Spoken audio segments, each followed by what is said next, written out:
No, Jeff, the email was empty. There was nothing in there. There was no pictures in there. Tides around the world being pushed and pulled by an unseen force that stretches out to the moon. So long ago, gray skies were blue.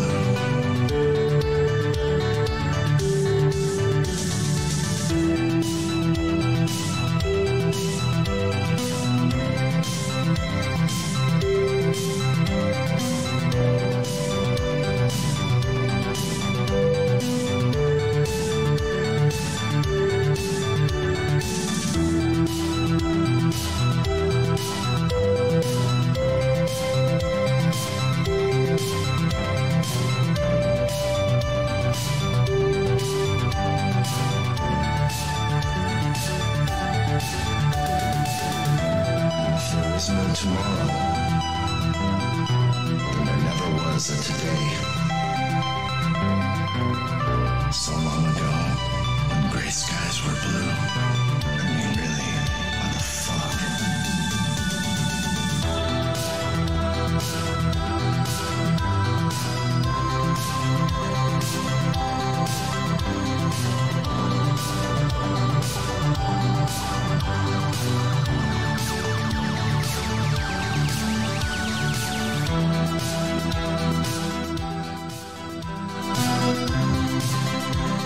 I'll make sure you hit the thumbs up. You know the drill. YouTube really cares.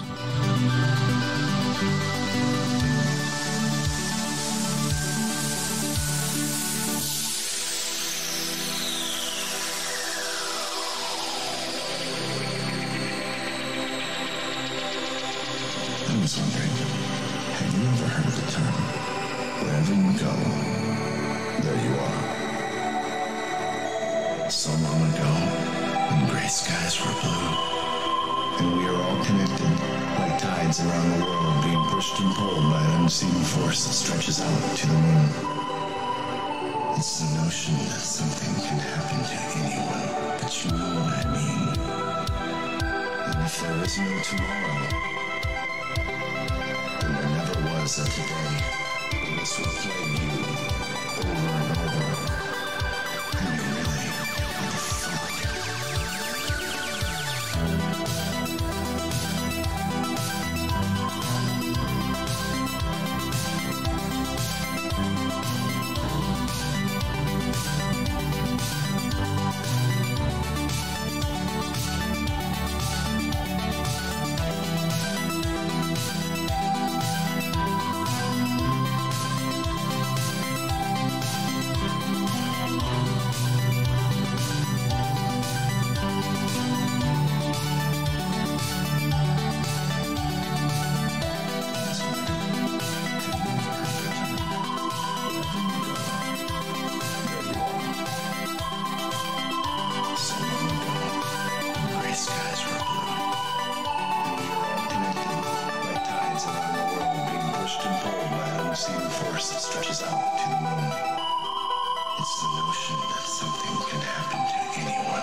Yeah. All right. Welcome to the Pigskin Peete Show. What it is, I hope you're amazing and fantastic. I'm sorry if I say it too much, it's just a habit. My subscribers are the best for me. They steady clapping. If you're new to the channel, like and subscribe while you at it. Hope to keep you amused. If I'm lucky, I'll have you laughing. The greatest football show, so call with good questions to ask me. I'm growing fast like a New York taxi. I keep my stunner shades on, so my sunglasses steady staying flashy. Don't call with the bull or your call is getting trashed. Hit the like button and enjoy the show. It's time to get to chatting. It's time for Pete to stop the rapping. Start one of the most underrated shows that's ever happened. I got my gat in one hand and my phone in the other. No matter Pete's color, he's still a brother from another mother. Doing shows in the off season. Yup, we talking all summer. I guess I'm winding down now. Time to start taking calls from people that stay out of town. Thank you for your support. It helps me do YouTube year round. People like Raj and Rhino 26 hitting the super chat quick. J-Dub and Huffer Billy calling in with stories to spit. TB and Mike Vick got the comment section lit. Hang out for a bit, enjoy yourself. And if you're feeling it, then do me a favor and call in. What's up?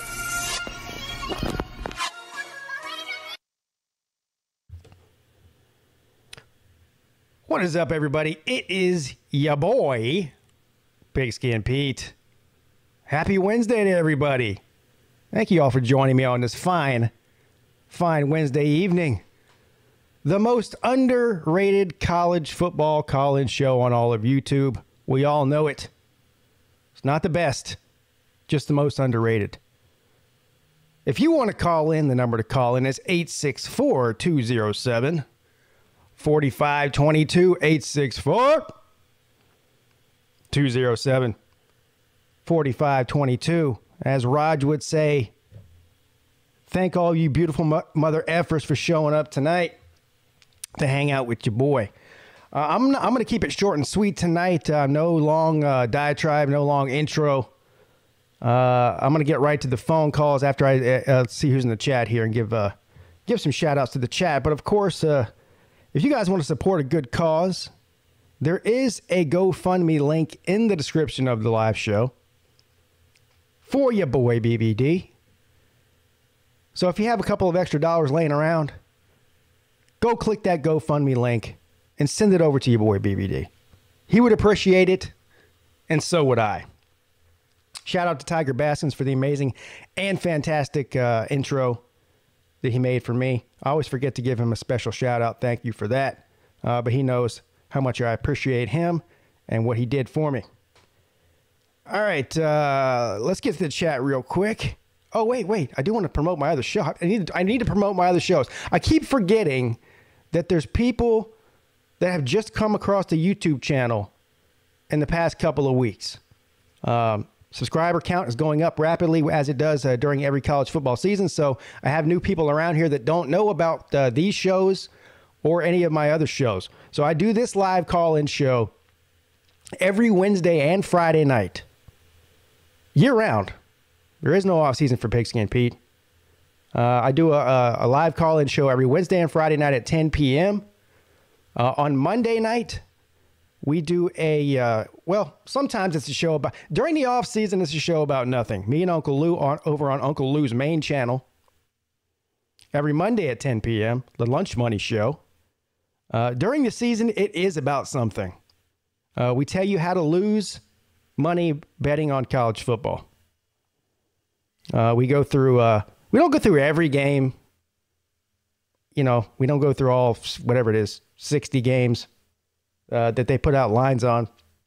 But we go through, I don't know, 15 or 20 of the most interesting betting lines and give our opinions on that. And hopefully people enjoy that. I think that they do. Every Tuesday at 7 p.m. Eastern Standard Time, this is a new show with myself and C-Dog, the ACC show.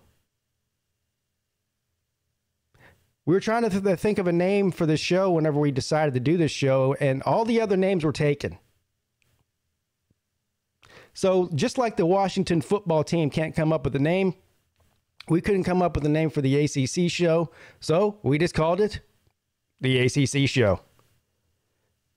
What do we talk about on the ACC show? Can anybody guess? I'll give you a hint. No, I won't give you a hint. It's about the ACC. It's about ACC football teams. We go over games that happened last week and, of course, the games coming up this week. This last one was a complete and total disaster based on the ACC's performance in week 1. Yes. A lot of overreactions to week 1. We see this every season, don't we? A lot of overreactions. I don't know if you guys heard, but we need to go ahead and just give the national championship trophy to Alabama because every other team in the country sucks. They're all terrible. Oklahoma's terrible because they almost lost to Tulane. Clemson's terrible because they got beat by a top 5 Georgia team. Texas is terrible because they're Texas. Who else? Oh, Notre Dame sucks because they almost lost to Florida State. Hell, Georgia sucks because Clemson's overrated. Am I missing anybody? Oh, Minnesota played pretty good against Ohio State, so Ohio State's no good. I don't think anybody has a chance to win anything outside of Alabama. So just go ahead and give them the trophy. We could just go ahead and skip the season right now. No reason to beat around the bush. Right? Right. Tiger Nation, thank you for the super chat, brother. He says, what's up, brother for life? Had a blast with you and the fam. Win or lose, I had a great time with my boy. Yes, Tiger. He's the guy I was sitting with at the game who came to Charlotte with me, and we had an amazing and fantastic time. Win or lose, yes. Oh, thank you, Go Tigers 504. LSU sucks too because they lost to UCLA. They'll never win another game again. Fire Ed Orgeron. Start over. All right, let's see who's in the chat, and then we'll get right to the phone lines. Matt Dummett's here. Kevron Harris. Jeff Webster. Oh, Jeff, I did see your pictures. I just looked at them. Those are great pictures. If you would have sent them to me earlier today, I would have loaded them into OBS and put them up on the screen so everyone could look at them. But anyway, maybe I'll do that for Friday's show. I'll download them and put them up there for everyone to see. Jeff Webster's a sideline photographer for our state. And he sent me some pictures of some football stuff. Jerome Shit-Talking Pruitt. Pizza Woman's here. Caleb the Spelling Bee Man. Mike Vick. John Serene. Is this where folks come to trash talk South Carolina State? Yes. Ray Finkel's Creepy Bedroom. Tiger Baskin's Knoll Squad. Jeremy Garrettson.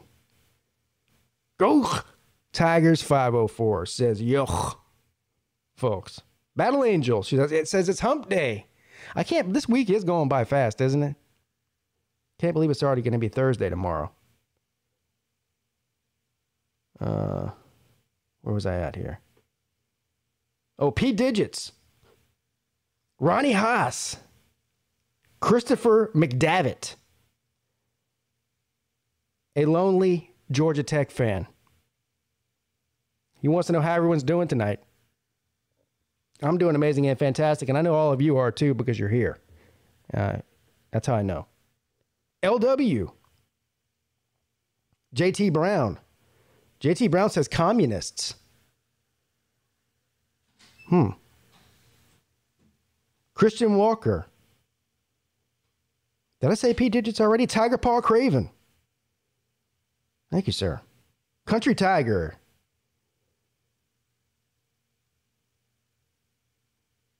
Texas T-Sip Central. Spencer Rattler's Weenie. Yeah.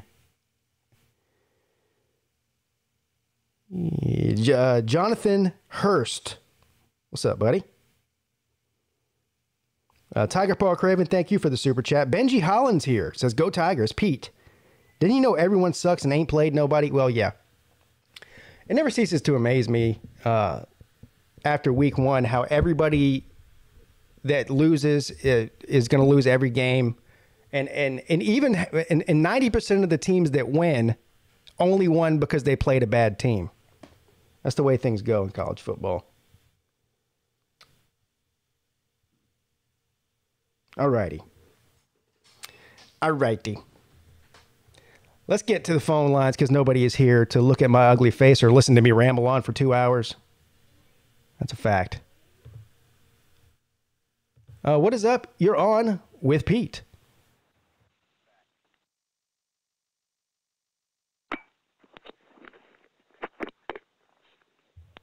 Yo, what up, Pete? Hey, what's up, Vic? How you doing, buddy? Yeah, I'm doing great. How about you? Well, I'm amazing and fantastic, and I happen to know that you are too. And happy belated birthday to you. Yeah, thank you. I got something for you, Vic. Oh, you do.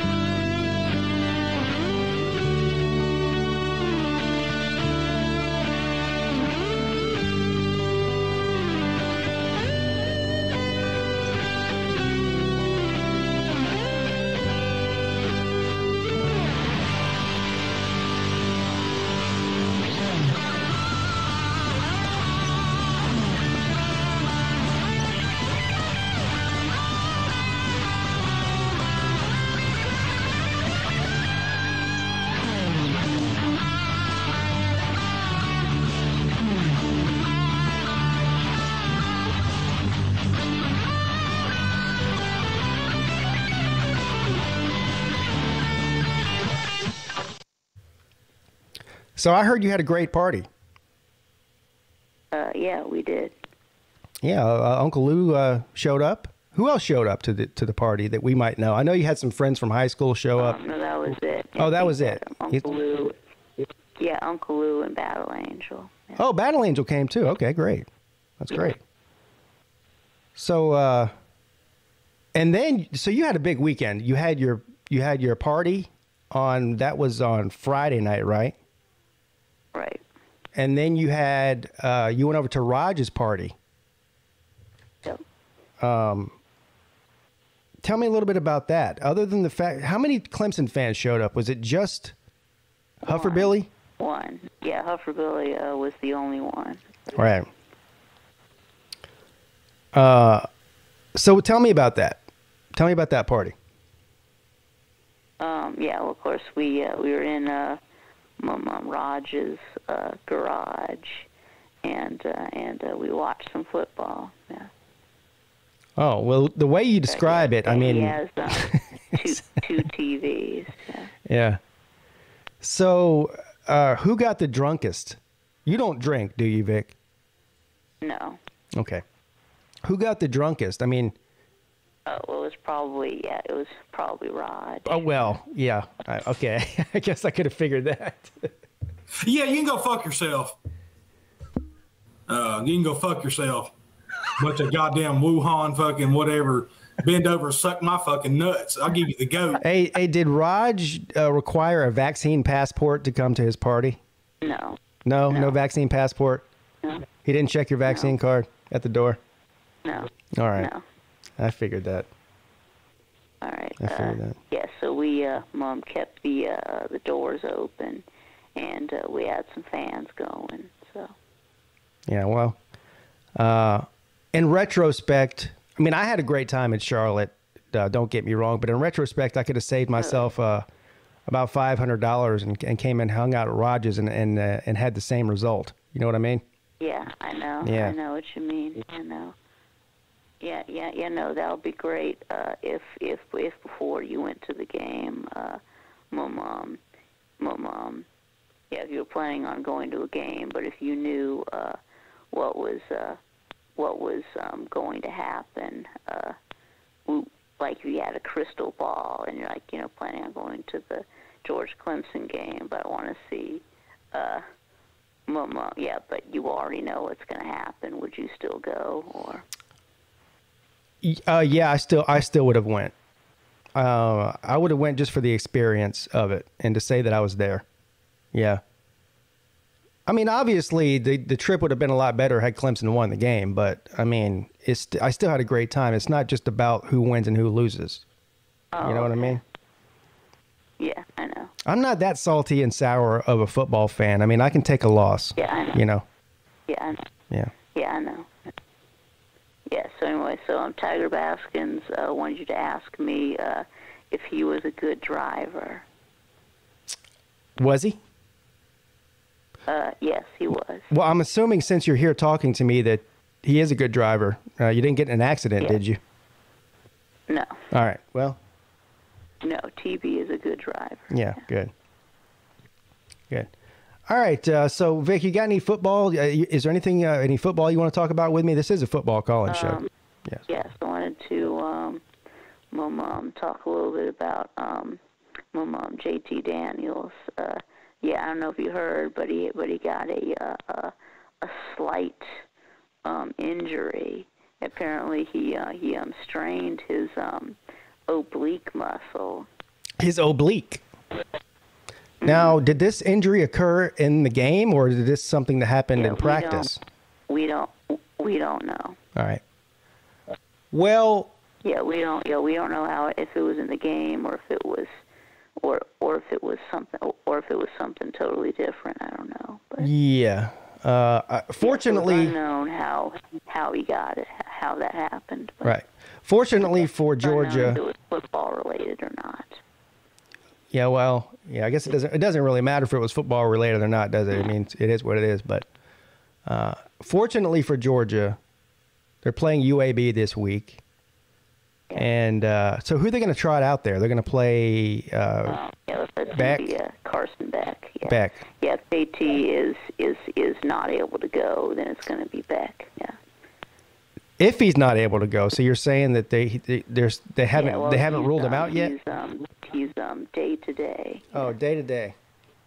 That's right. Yeah, I guess it just depends on the pain level. I guess it just depends on how much it hurts. I guess if it doesn't hurt to throw the ball, he'll play. But if it does, he won't. So. I don't see a point in playing him. It's not worth it.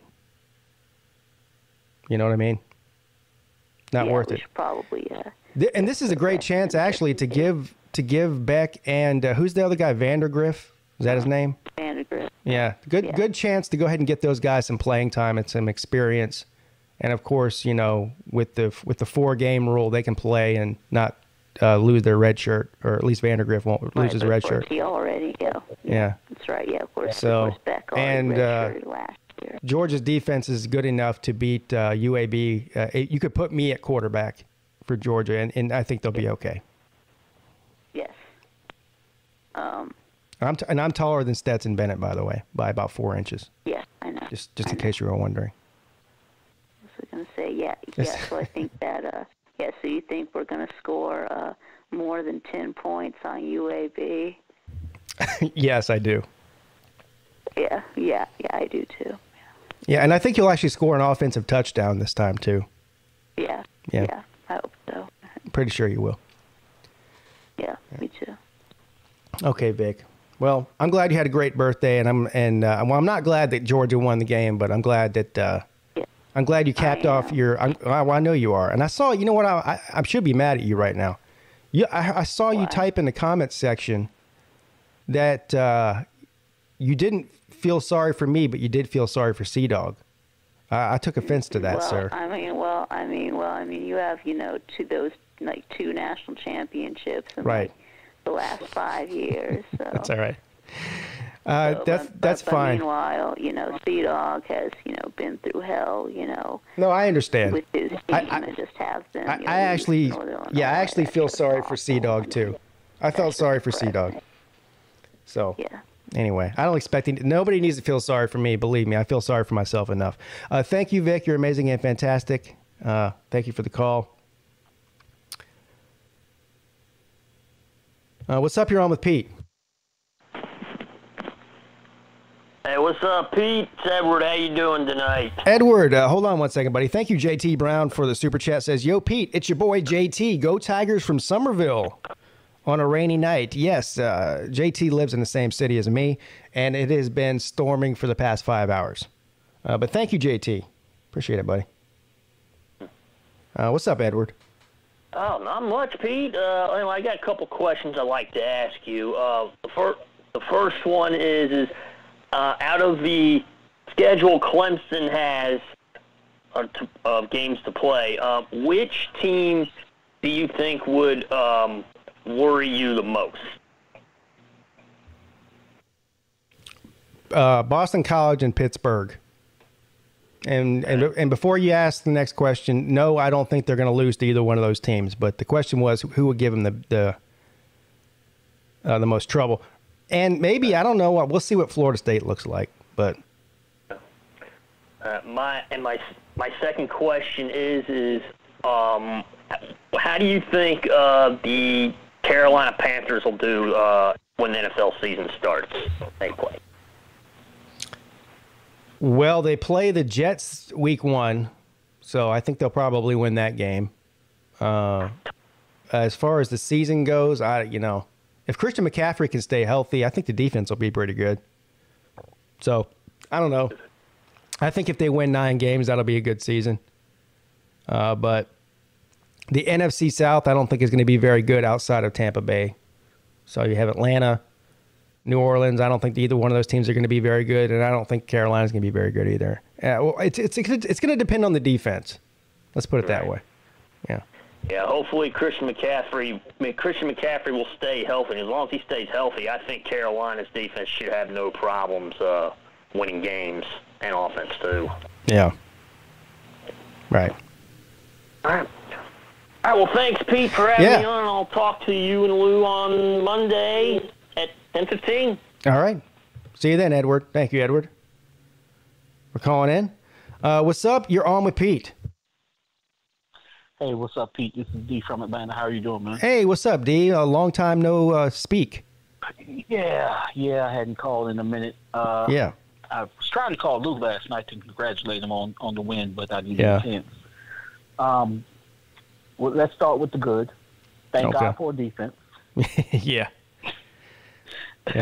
We're not hearing a lot about that, are we? We're not hearing enough about how good Clemson's defense played. Everyone, and this is what I was talking about at the beginning of the show. It's like, everybody's diminishing Georgia's wins, but they're saying Clemson's no good. Well, I think that Clemson's defense is one of the top 3 in the country, probably. I think Alabama, Georgia, and Clemson might have the 3 best defenses in the country. Yeah, that's what it looked like coming out of this weekend for sure. So thank God for defense. Now, I will not your upset after the game reaction, but your real reaction to the game. And there's parts of that I agree with, and there's parts of that I disagree with. Okay. First and foremost, we should have tried to run the ball more. I placed that squarely on Coach Elliott. Mm-hmm. However, I don't give that ball a pass because he could say, hey, Tony, run the ball more. Yeah. So that, and the biggest pass I don't give Dabo is this offensive line situation. It's a problem. It was a problem last year. It's a problem from Saturday. And granted, I get it. I understand. We won't see anything like Georgia for the rest of the way. 99 and 17 were a problem with the rest of them. However, last year we had the difference makers, the erasers of the to erase those offensive line mistakes with Travis and Trevor. But Travis averaged about 5 yards a carry last year. Going into the year, he was like 8 yards a carry. Yeah. That offensive line is a problem. And I gave them a pass last year on the offensive line because no real spring, no real summer. And so I was like, okay, maybe they didn't get a chance. Well, we had that this year.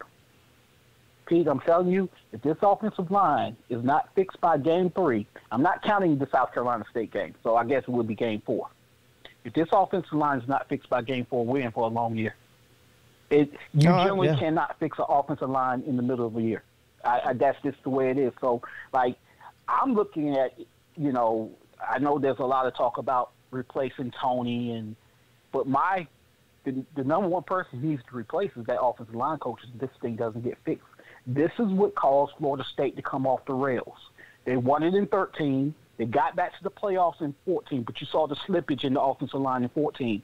15 and 16, that offensive line was abominable, and they still haven't recovered for it. So we got to do something and be more proactive. And I know he's been there. I know the O-line's coach has been there for a while. I think it's Pearman. Pearman played there. He was a tight end in the 80s under Coach Ford. But this is unacceptable.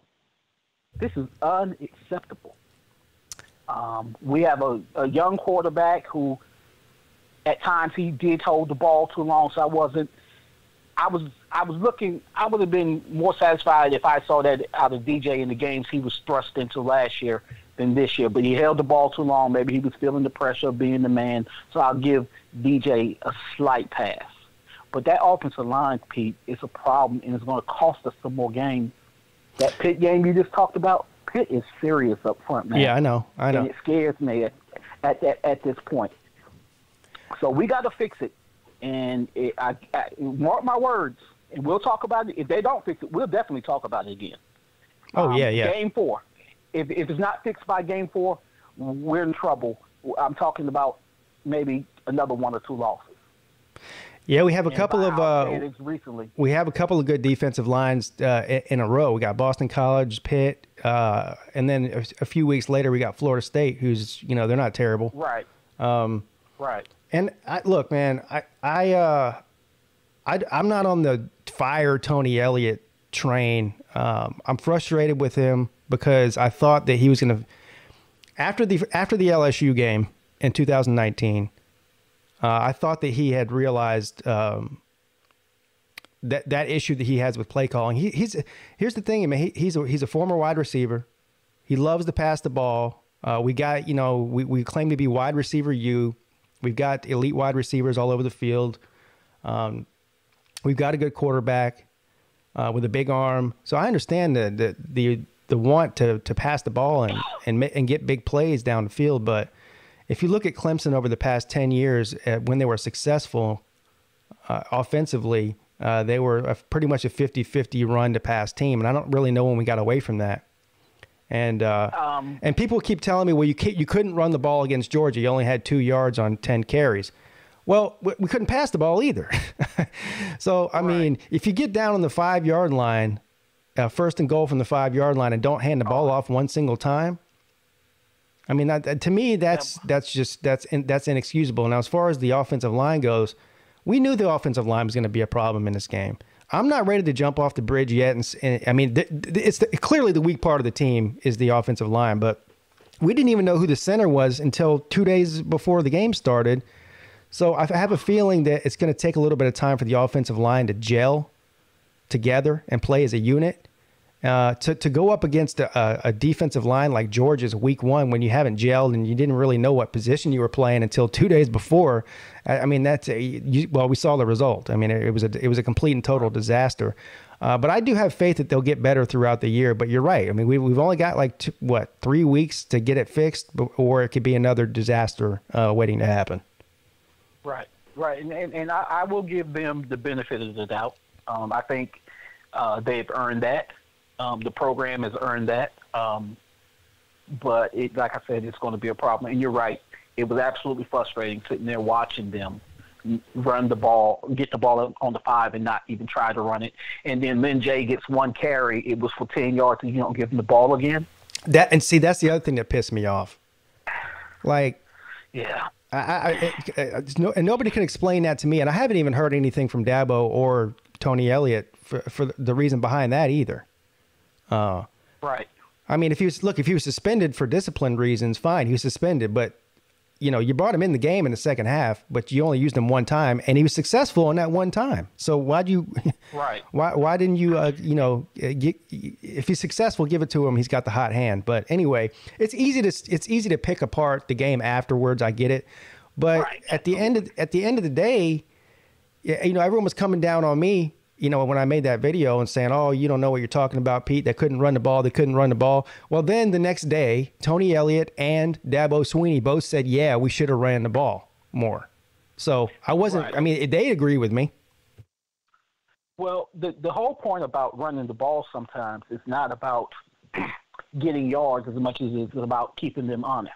Georgia knew we weren't going to run the ball. So that made, you want to know how 8 sacks happened? That's how. They wasn't worried about the run. They were just coming after the pass because we decided we weren't going to run the ball. Now, and I know if we had ran the ball 10, 12 more times in the game, we still probably wouldn't have 10 yards rushing, quite frankly. No. And but you have to keep them honest. But see, by running the ball, you hold those linebackers and you hold those safeties just a little bit, and maybe that opens up something down the field. And speaking of opening up down the field, we've been waiting for Ngata to have that game for 3 years. He was the best player on the offense this week by a long shot. Yeah. Yes. Yeah. Yes, he was. So we've been waiting for that, and you know, some of that had to do with the first year being young, last year being injured, and all the rest. But this is what we've been waiting for since he's gotten there. And you know, I don't know. Justin looked a little hesitant to me, and with that injury he had, I can understand. So hopefully he can work through that, because I know they're not hitting him in practice. You're right. You know. Yeah. So I you know, again, I'm looking forward to this weekend, because like that offensive line needs to be dominant against this team on Saturday, because that team doesn't belong on the field with us. They're there to get their check. They should get their check, and we should be able to have a dominant showing, because if they're not showing dominance here on Saturday, I'm really going to be pulling the rest of my little bit of hair out. Yeah, I'm really not worried about the offense at all. I mean, clearly we need to tighten some things up on the offensive line, but the rest of the offense, I'm not worried. I have zero worries about DJ. I have zero worries about the running game. I have zero worries about the receiving core. It's really just comes down to fixing this offensive line and getting them to play as a unit. And Absolutely. They just need to get it done. But Clemson's going to be fine. You know what I mean? Yeah, and defensively, this is the best defense we've had since 2018, and it ain't even close. This is I said to some people going into this year that this defensive line, because of maybe not because of the individual players, but because of depth, because Tyler Davis didn't play Saturday. You know. Yeah. But based upon depth, this could be one of the best defensive lines ever, and this is going back to '81. You know, that Christian Wilkins group in '18. All-time great. That '81 defensive line, all-time great. This one could really match that as far as talent and the expectation. But we'll see. But the line. We control the line, control the game, and congratulations to Georgia. They did their thing. They made the big play that they needed to make to win the game, and that was the pick six. Yeah. And you know, that's football. So other than that, we're in overtime 3-3. Yeah. To the victor goes the spoils. Absolutely. You know? Absolutely. Well, Pete, I know you're amazing and fantastic. I'm amazing and fantastic. Your calling show is amazing and fantastic. Our offensive line is not. And have a good night, buddy. Thank you, brother. I appreciate it. All right. All right. Shout out to D from Atlanta, Clemson fan calling in. He's always a great caller when he calls in. So hopefully next time he calls in, we'll have a big dub to talk about instead of an L. You know what I mean? All right. What's up? You're on with Pete. Hey, PigskinPeete, it's Tiger Paul. How you doing? Hey, what's up, man? How you doing? Oh, I'm doing all right, man. You know, not the best of weekend for us Clemson fans, but, you know, it is what it is, you know. Could be worse. We recovered. We could be Gamecocks. Yeah, it could be worse. Yeah. That is very true. I just want to ask you, like, how was the, you know, just keeping with what your last caller was saying there. I agree with a lot that he was saying. But you were at the game, you know. Us unfortunate ones, you know, we were watching it on TV. What was the atmosphere like there, man? Like, after a year off of college football, you know, no fans, like, what was it like just being at a college football game live? Oh, it was great, man.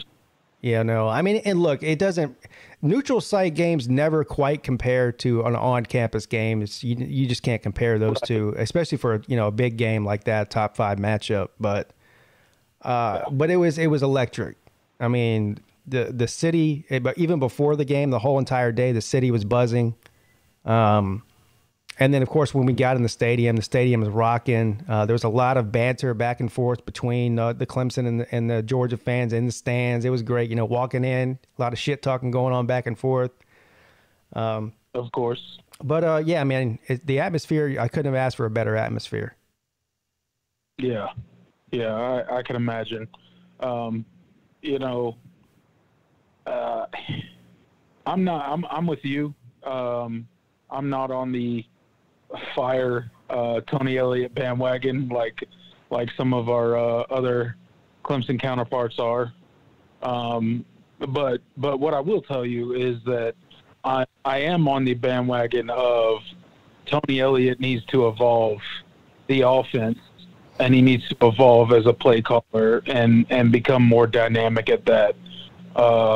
Because, I mean, to be completely honest, the past, I guess, couple showings that we've had against top-level talent. Now in the ACC, we're going to run through it like we do every other year. But when it comes to top-level talent, we're just not matching up. I mean, you look at the LSU game, you look at the Ohio State game from last year and the Georgia game. I mean, it seems like we're regressing in some way. And me as a Clemson fan, you know, it's concerning. Well,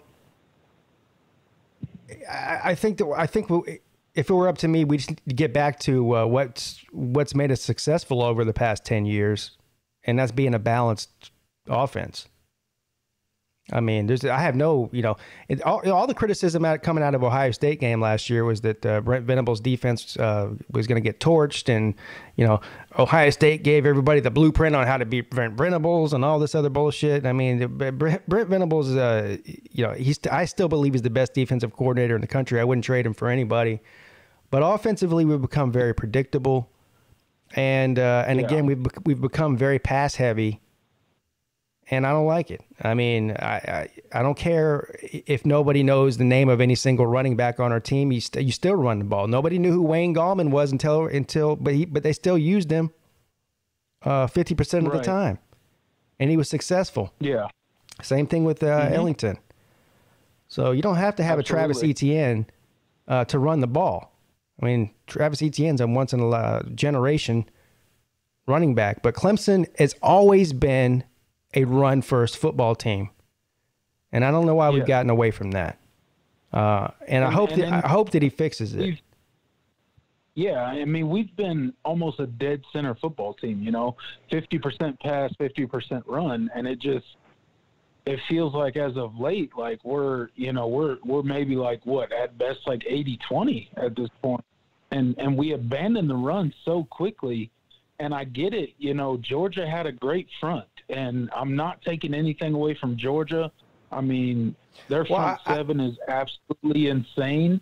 But at the end of the day, you got to do something like roll the pocket. Yeah, look, do some screen, some quick game. Well, backfield. The people that tell me that Clemson couldn't run the ball if they tried against Georgia, would you rather run and get 2 yards, a 2-yard gain, or would you rather Uiagalelei get sacked for a 5-yard loss? That's a 7-yard difference. Well, I mean, give me the 2-yard gain.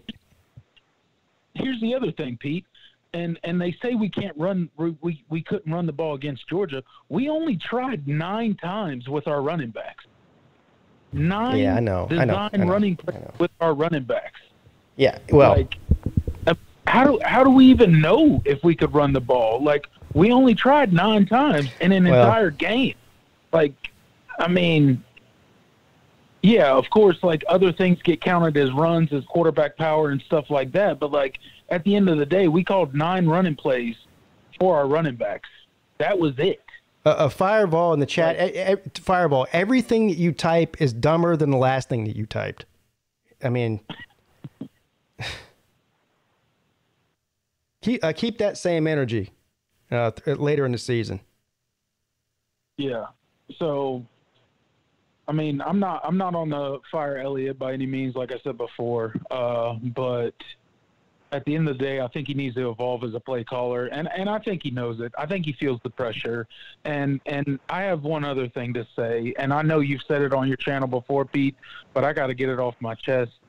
I am so sick of these dang Clemson fans out here that say, like, well, you don't remember the so-and-so days where we were blah, blah, blah. Yes, we do. We do remember those days. Like, I remember the days of getting blown out by Florida State in Death Valley when we were supposed to win the ACC championship that year. I remember those days. That's why we're so passionate now, and that's why we're so critical of the program and some of the play calling we see now, because we don't want to go back to that stuff. Like, we don't want to regress as a program. We want to. It's not even about that. I mean, but the idea that you can't criticize, the coaching or the play calling is ridiculous. I mean, these guys are making $8 million. I mean, Dad was making $8 million a year. Tony Elliott's making $2 million a year. I mean, look, if they screw up, the fans are going to call you out on it. Period. Yeah, I mean, the people tell me, you can't criticize him. He's got 2 national championships. Look at all the games he's won. You're spoiled. Yeah, we are spoiled. But guess what? You set the expectation high. Now you got to live up to it. That's what happens. Right. Yeah. Period. Guess what? That's why you make $8 million a year now, because you won 2 national championships. Now we want you to win 2 more. Like, that's why you get paid that much. Like, I mean, at the end of the day, like, was the Clemson coach getting paid $8 million a year, 10 years ago when they didn't have 2 recent national titles? No, they weren't. But now they are, and the expectation is what it is. So live up to it, or, you're going to get criticized. That's the name of the game, right? Yes. Just like I can criticize all the dumb shit that people say in the comment section over and over again. But thank you for the call, sir. I got to move on because I got some other calls and I'm running out of time here. Thank you. I appreciate it. Oh, shit. God damn it. What did I just do? Hold on. I did not mean to do that. Thank you for calling Call-In Studios host and call screener line. Please enter your show or meeting number and press pound. I'm a professional. I meant to hang up on him, and I hung up on everything. Enter your 6-digit PIN number. Welcome, host. You are now in the host room and can manage your callers from the Call-In Studio web interface. All right, let's see if I can take calls now again. What's up? You're on with Pete.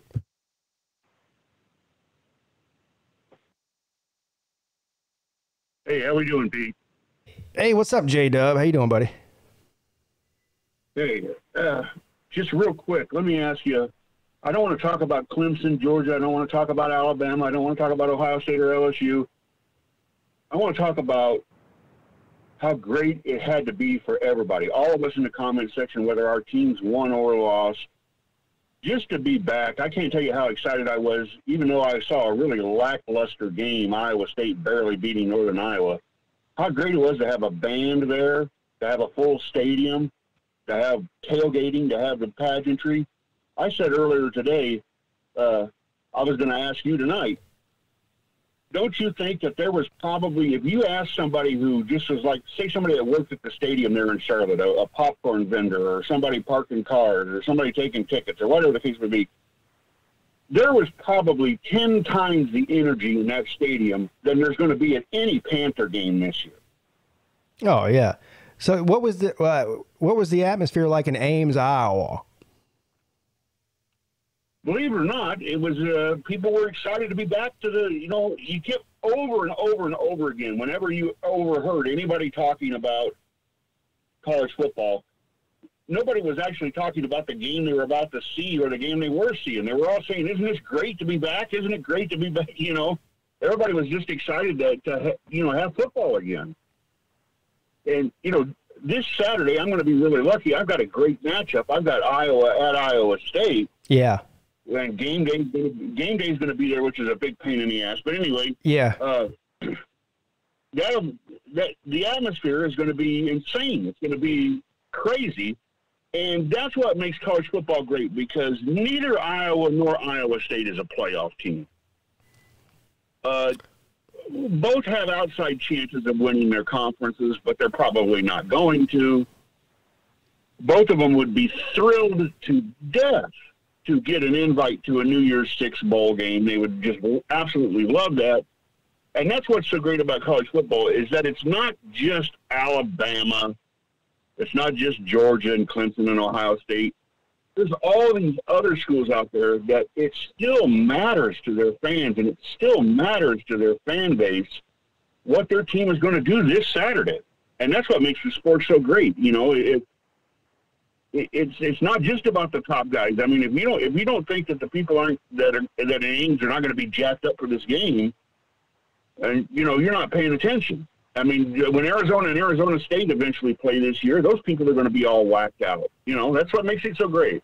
Yeah, this is the most talked about Iowa and Iowa State matchup that I've seen in a long time. Maybe ever. Oh, yeah. Ever. Yeah. I think most of that has to do with Iowa State. There's a lot of hype around Iowa State. And as there should be. Well, but and Iowa State, don't forget, they are the very, very, very bottom historically in football success. I mean, they are the stink of the stink. And so, what Matt Campbell's doing is even more crazy because he's doing it in Ames, Yeah. And Iowa State, always. I've been here since 1990. I don't care if they were playing a YMCA team. They come out flat, no matter who their head coach is, no matter what. Their first game of the year, for some reason, or I don't know why, is always flat. And Iowa is always the other way. For some reason, Iowa, no matter who they're playing, always comes out jacked up. I think the last time I saw a line was Iowa State by 4. And I'm not so sure about that because Iowa defense, Iowa's gone 23 games in a row, allowing 25 or fewer points in an era where everybody's scoring in the 30s. So yeah, I might be able to hold the Iowa State offense in check.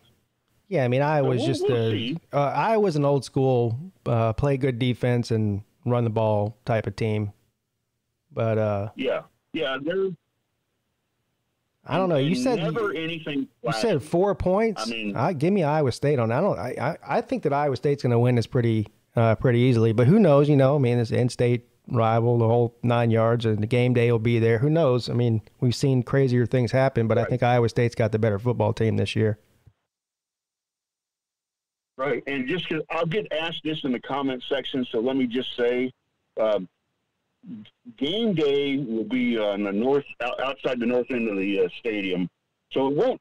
And logistically, it's not going to bother where I park. It's not going to affect how long it takes me to get to the stadium. It's not none of that. If people are asking me, "Are you going to go to game day? Are you going to go to game day?" Maybe I'll swing by to see the last half hour. Here's why: because when game day gets over, it will be another 3.5 hours before the game kicks off. And I'm not on the field. I don't get down on the field or even go into the stadium until about 90 minutes to an hour before kickoff. So I'm going to have like 2.5 hours. I don't want to sit in the Bergstrom. I could sit in the Bergstrom building and watch TV, watch games on TV or whatever. But there's like a lot of kill time that I wouldn't normally have to do. And so I don't know, but it'll be. I went around. Game day was there for Iowa State in 2019, and I went ahead and fell for it. And I thought, let's go see what it's all about. And it's a big ass zoo, unless you're a student who's camped out overnight. Then it's a lot of fun. Is this the first time that game day has ever been there before? No, this is the second time. They were in Ames. In 2019 for the Iowa State game. Oh, okay. So this will be the second time. That's why I sent you those. And I know you could. I didn't get them to you in time. Yeah. But I just sent you those pictures because that was an Iowa State game. That's who. And I was like, here's who I'm going to see. So I sent you pictures of Iowa playing Iowa State.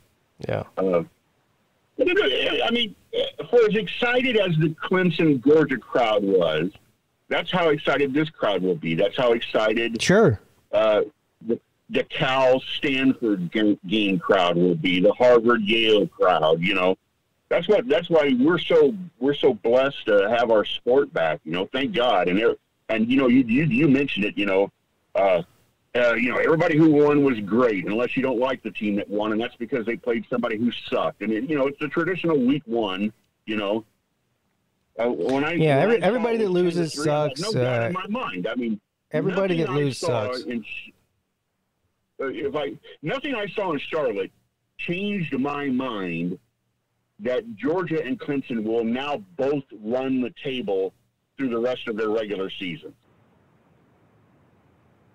Yeah, I hope so. But I mean, I think that's more likely. That's more likely than not, barring an injury. Some kind of major injury to a key player or something. But yeah, I'm with you. And I saw your comments immediately after the game when you went live outside the stadium, and I've heard a lot of the Clemson people bemoaning the offensive line. Okay, so maybe your offensive line didn't play well, but who did they not play well against? One of the top 2 or 3 defenses in the country. Everybody else they're going to demolish. Well, I mean, the offensive lines. We knew the offensive line was a problem going into the game, so that really wasn't much of a surprise. But yeah, and I'd like to tell the other Bama fans out there, hold your horses. We got a long way to go because we beat Miami by 31 points. We should have beat Miami by 31 points. That didn't prove anything. We got a long way to go. Everybody just cool, calm down. Yeah, it's a long season. Look, it's a long season. I'll give you this though. I was impressed with the young quarterback. Bryce Young looked really good, and we'll find out how much of that had to do, with is Miami no good this year, or is that Alabama offense just picking up where it left off last season after losing all those people? I don't know. We'll find out though. Hey, but Jeff, I got to let you go, buddy, because I got some more calls to get to, and it's getting late. Thanks for taking my call, Pete. All right, buddy. Thank you. Jeff Webster. What's up? You're on with Pete.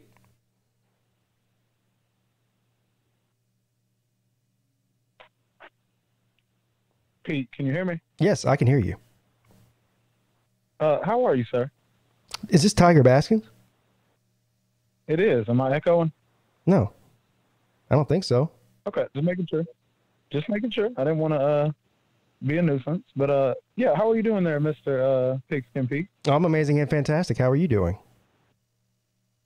I'm doing good. I want to kind of add on to what you had to say. Just a quick add on, and then we can move on to some other college football. But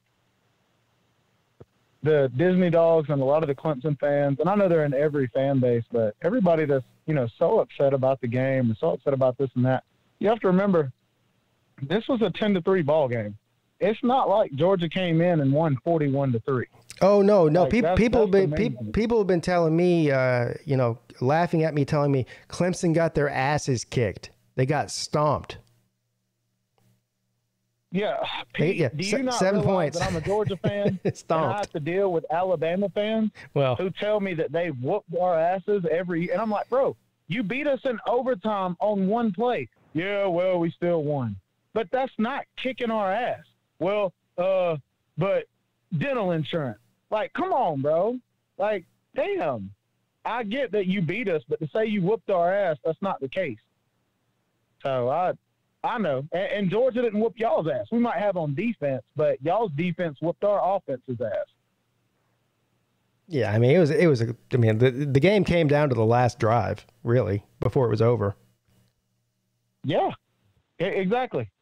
No, I agree completely. That's why, I told you the other night when we talked, like, I definitely give Clemson credit. Like, people have to realize those are the top two deep. Now, I think the thing that some fans, and I'll say, people who probably don't watch a lot of football, they don't have a chance to realize that was the first game of the season.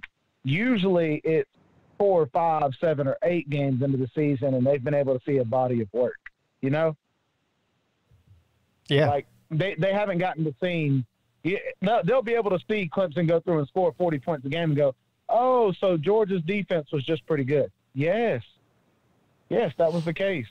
Like, well, you know what? Yeah, I know. TB, we might get to see a rematch, which I think would be great, honestly. I mean, I'm not holding my breath that Clemson's going to make the playoffs just because of the, you know, we're going to have to see how the rest of the ACC looks and what happens in the Big 12 and what happens in the Pac-12 and all that. But there's still a chance that these two teams could meet again. I do think that Georgia's a legit playoff team. So it's just a matter of, can Clemson make it to the playoffs? And if they do, they might see each other again. I'm the first one to call Kirby out on his mischievous ways. He likes to say that people are out when they're not, or people are in when they're not. He put Darnell Washington and Tyke Smith on the depth chart as the or. Like this person or this person on the first string. Darnell Washington didn't even dress out. He was in a boot. So, like, to put him on the depth chart as a first stringer, it's like, anyways, my point is, I don't know how much of this to believe about the JT Daniels, and I'm wondering if this is more of a ploy to get the second string quarterbacks to have to battle it out, you know?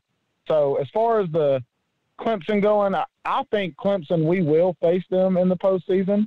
I think Clemson will beat every one of their teams that they play in the regular season by 30 or 40, and they'll dominate the crap out of them. But, you know, I know that you have some Clemson fans that are a little crazy right now because of the loss, but it is what it is. So, you know, I'm just that's it. That's all I had to say about the whole Clemson-Georgia game. People need to relax and understand that was two great teams playing at the beginning of the season, and we usually don't see that. Yeah, I actually hope that people don't relax because I like watching people make fools out of themselves on the internet. So, but I see what you're saying. I'm sure you'll get that. Yeah, right. Sure, you'll get that every day. But anything else though? Is there any other college football games that you're curious about, or anything off the top of your head that you'd like to talk about, Big Dog? No, man. I mean, I'm still trying to figure out which game I'm going to stream this weekend. I haven't figured it out yet. One of the night games, maybe one of the 7:00 games. I think there's a 7:00 game that I was looking at. I can't remember which one it is now.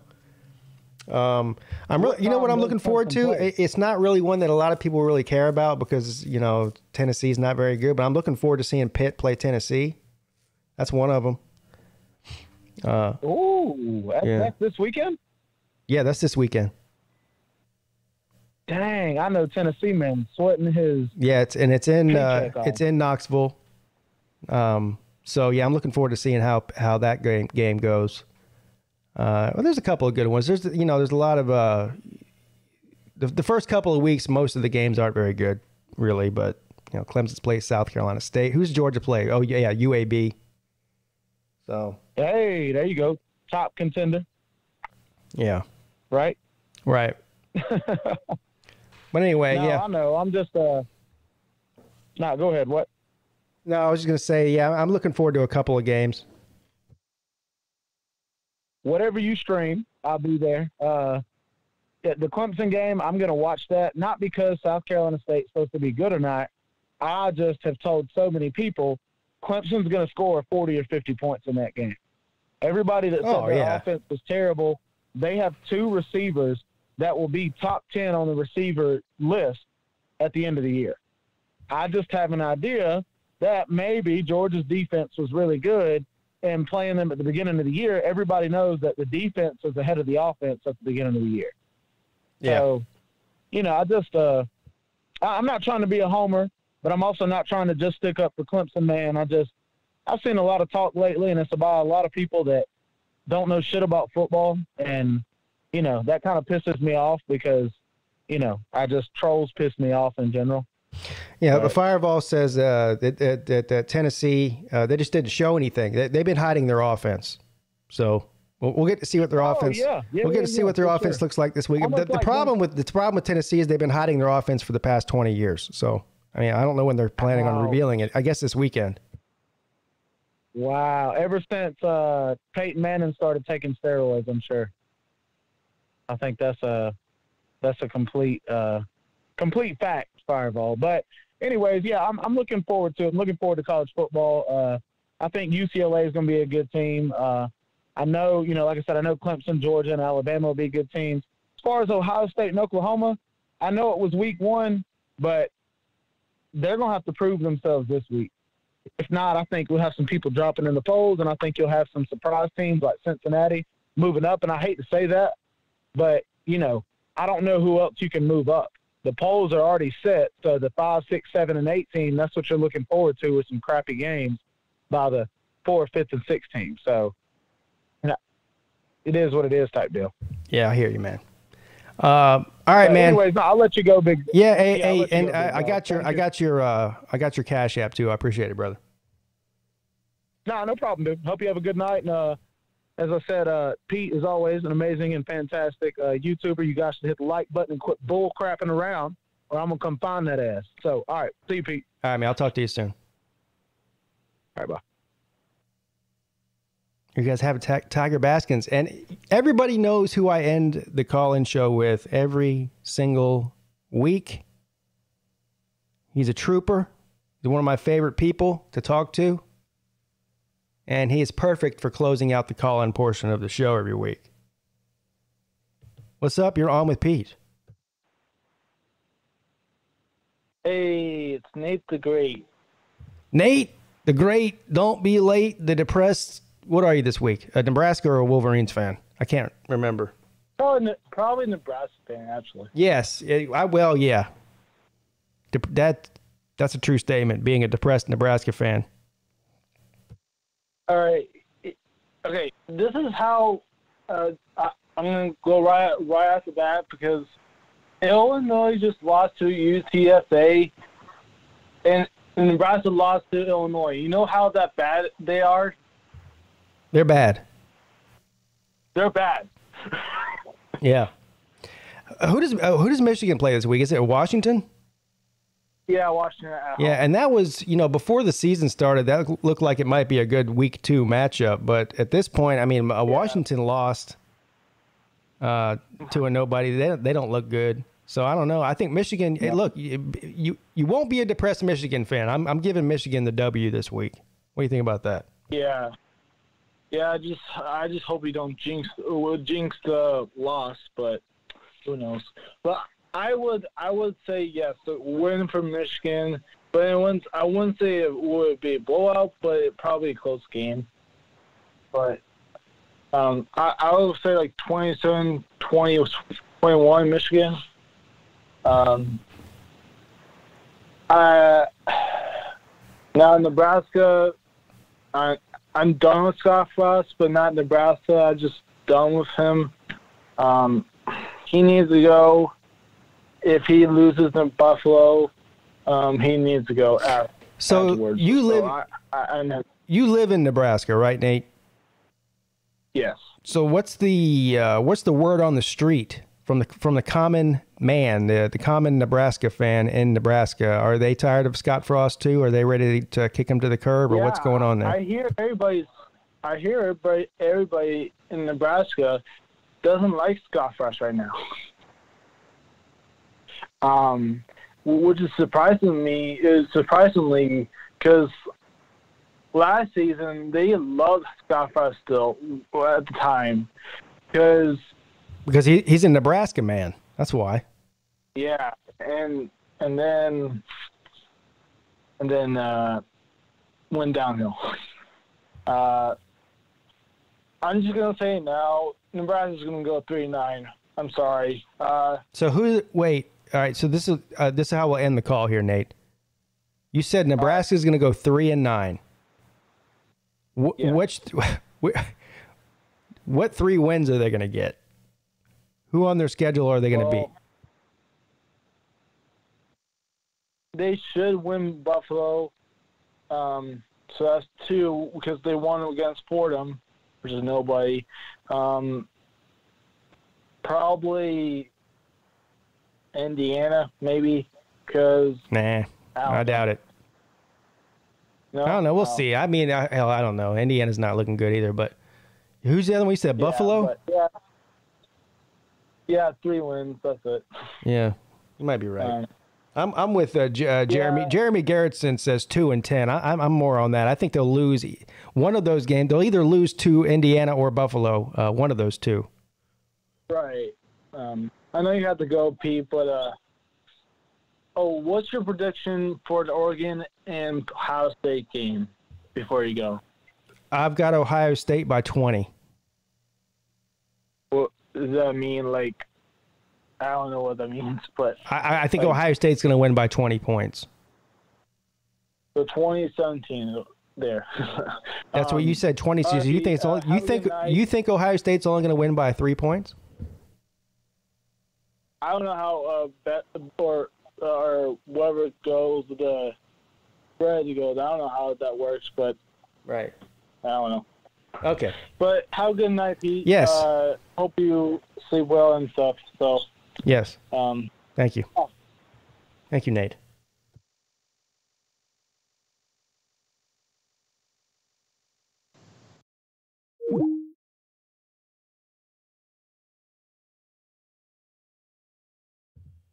All right, guys. Another successful call-in show in the books. Thank you to all the people that showed up in the comments section. You're all amazing and fantastic. Thank you to all the people that called in. Had some great calls tonight as usual. This show is not about me. This show is always about the callers. It's driven by the callers. It's for the callers. And if it weren't for the callers, there would be no call-in show. So, I appreciate it. Thank you to all the people that sent in donations. Hopefully some of you guys hit that link for BVD, the GoFundMe that we have going for him. And of course, I appreciate all the people that hit the super chat for your boy, Pigskin Pete, because if it weren't for you guys, I could not do these call-in shows. It does cost money to do these call-in shows. I think you all know that. But anyway, there's some of my favorite shows to do every week. I will be back with a vengeance, with Fever and Fury, on Friday night at 10 p.m. for another amazing and fantastic live call-in show. And I will have a special guest host, Tiger Baskins. Yes, you all know him. He's my resident Friday night co-host for every Friday night that I'd actually do a show. Vandy Dandy, thank you for the super chat. Says Scott Frost's buyout is $20 million. He should want to be fired. Is it really $20 million? Wow. What was his contract like? He's going into this is his 5th season, isn't it? Did they get this guy an extension way too early like they do to these coaches all the time? I don't know why these universities get themselves in these situations. This is what happened with Will Muschamp at South Carolina. The guy won 9 games one time, and they gave him an extension and a raise.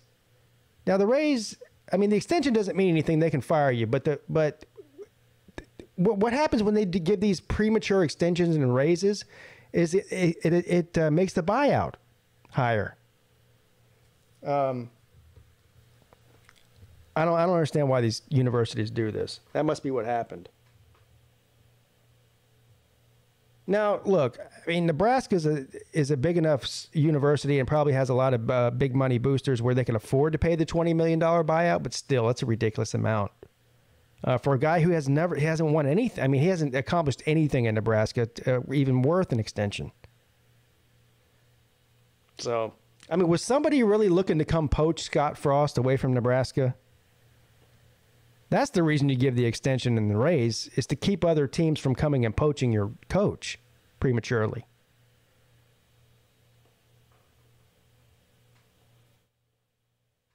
Anyway, thank you guys. I'll see you again on Friday night. Don't do anything I wouldn't do. Your boy, Pigskin Pete, is checking out.